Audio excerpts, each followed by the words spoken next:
Sir Rogelio Villamor, sir, ito na po ang inyong LJK01 na hammer type set. So ito yung kanyang serial number, sir. 551742.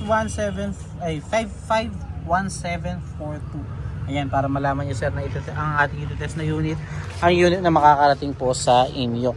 Ayan po siya. 24 inches long barrel, long tank po. Then 3 cock po yung ating unit. 1, 2, 3. Ayan. Then swing type, ayan po. So naka SPMC silencer, mga kabeng-beng. Ayan, napakalaki po ng ating silencer kung makikita nyo. Napakataba din po niyan at napakatahimik po. So syempre, bago natin padala yan sa Iloilo kay Sir Villamor, sir, ito subukan na po natin. Ayun po yung ating steel plate. So check natin, sir, bago natin ipadala. Grouping test po muna natin.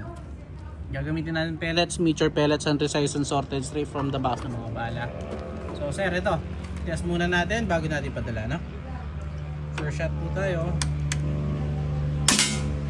First shot. Second shot. Pangatlo. Pang-apat.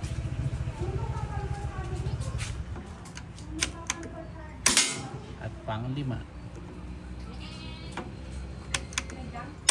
So yun, sir, 5 out of 5. Nakita nyo naman po, okay na okay tumama ang unit.